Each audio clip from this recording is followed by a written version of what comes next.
আজ আমি বানাচ্ছি কুমড়ো আলুর ছক্কা। একদম ভিন্ন স্বাদে, দারুণ লাগে কিন্তু খেতে। আর তার সাথে দিচ্ছি ছোলা। আমি ছোলা রাত্রে ভিজিয়ে রেখেছিলাম, এখন বয়েল করে নিয়েছি।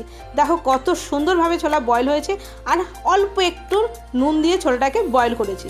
আর শুকনো মশলার মধ্যে কী কী লাগছে একবার তোমাদের দেখিয়ে দিই। পরিমাণ মতো নুন, 1 চামচ লঙ্কার গুঁড়ো, পরিমাণ মতন হলুদ, 1 চামচ জিরের গুঁড়ো, 1 চামচ ধনের গুঁড়ো আর 1/2 চামচ চাট মশলা।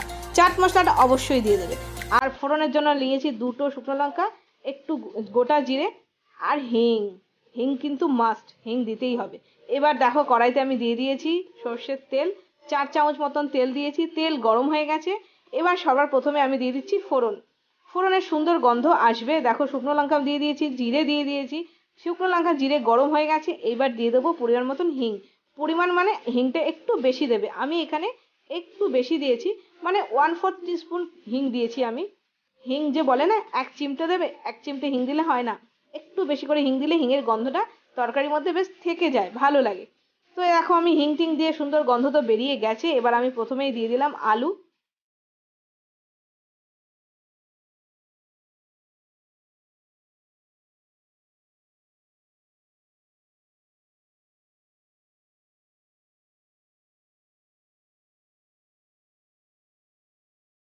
এবার গ্যাসের ফ্লেমটা কিন্তু হাইতেই রয়েছে, তোমাদের আগেই বলে দিই। এবার আলু দিয়ে একটু নাড়াচাড়া করে তারপরে দিয়ে দিলাম কুমড়ো। এবার আলু কুমড়োটাকে একটু আমি ভেজে নেব, 2 থেকে 2.5 মিনিট মতন আমি ভেজে নেব।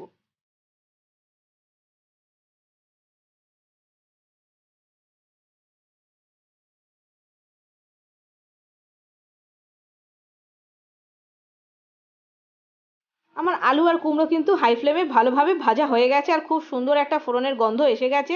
এবার গ্যাসের ফ্লেমটা মিডিয়াম টু লোতে রেখে আমি মশলা দিয়ে দিলাম। আর তোমাদেরকে বলছি অবশ্যই করে কিন্তু চাট মশলা দেবে। এবার বাটি ধুয়ে একটু জল দিয়ে দিলাম, ভালো করে এবার নাড়াচ্ছি। মশলাটা এবার কষাতে হবে খানিকক্ষণ।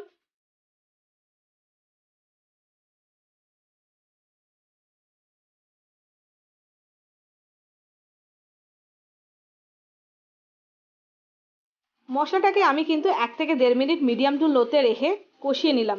ভালোভাবে কষে গেছে, তেলও এসে গেছে, তেলও ছেড়ে দিয়েছে আর কি। এবার আমি সেদ্ধ করা ছোলা দিয়ে দিলাম এবং জলটাও দিয়ে দিলাম, কারণ ছোলার জলটা কিন্তু হেলদি। জলটা কিন্তু অবশ্যই দেবে রান্নার মধ্যে, কারণ আলুও গলবে, তার সাথে সাথে ছোলার জলটাও কাজে লেগে গেল। এবার আমি ঢেকে দেবো 5 থেকে 7 মিনিটের জন্য। 5-7 মিনিট পরে আবার ফেরত এলাম, একবার নাড়িয়ে দেখি কেমন কি পরিস্থিতি হয়েছে, আলু গলেছে কিনা। তো একটা আলু কেটে দেখছি, তো আলুটা কেটে মনে হচ্ছে গলে গেছে, কিন্তু আরেকটু গললে ভালো হয়। তো এই অবস্থায় আমি দিয়ে দিচ্ছি মিষ্টি। যেহেতু কুমড়ো আলুর ছক্কা, মিষ্টি তো দিতেই হবে।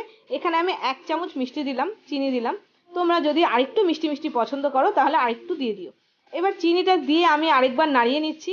নাড়িয়ে নিয়ে ভালো করে আরও 5 থেকে 7 মিনিটের জন্য গ্যাসের ফ্লেমটা সিম করে ঢেকে দেবো।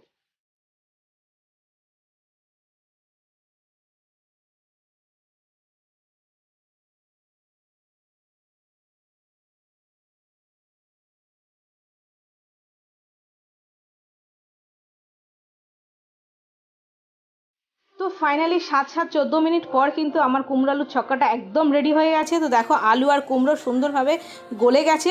আমি আলু তোমাদের সামনে কেটে দেখাচ্ছি, সুন্দরভাবে আলু গলে গেছে। তো রান্নাটা কিন্তু আমার কমপ্লিট হয়ে গেছে।